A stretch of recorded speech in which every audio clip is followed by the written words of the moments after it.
One day, HP and I were hanging out at my house, and we're great friends beyond, filmmakers who work together.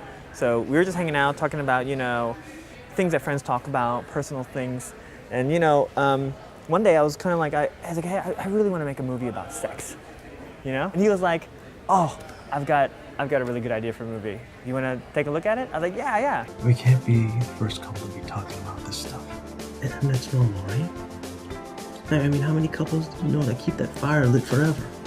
Are you saying you want to be in an open relationship?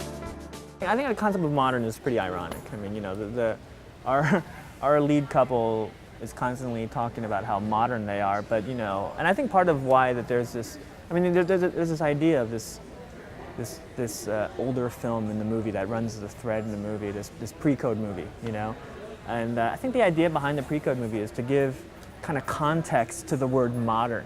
I mean, the things that this couple are talking about have been talked about since like the dawn of time. Like this is a fundamental human nature kind of thing.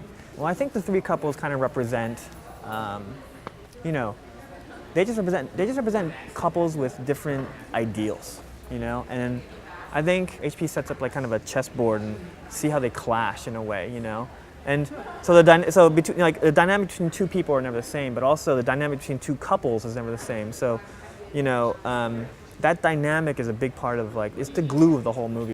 All of our friends are getting married, building brick by brick.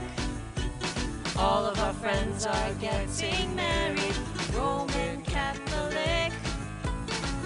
I see the flower girls and bridesmaids looking sporty.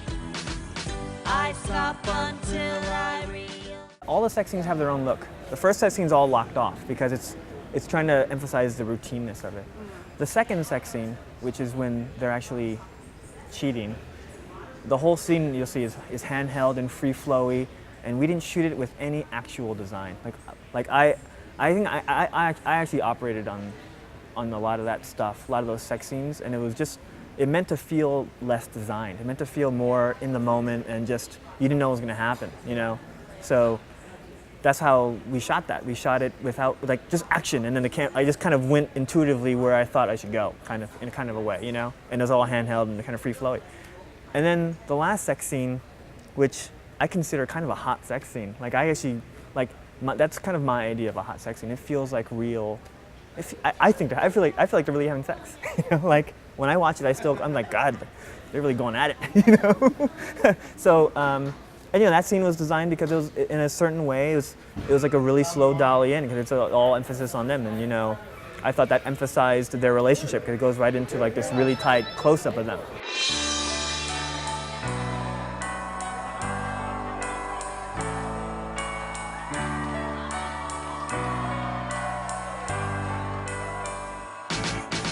Harry asked me that day, he was like, so why do you want me in this movie? He straight up asked me, why'd you cast me?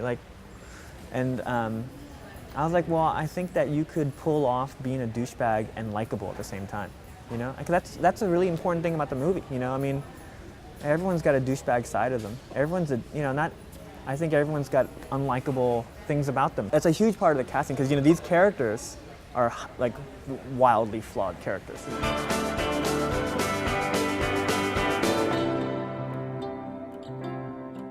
God, you went through so much trouble to make all of this. How can we make it up to you? Well, you know what? Let's eat and we'll figure out a way. Chin chin.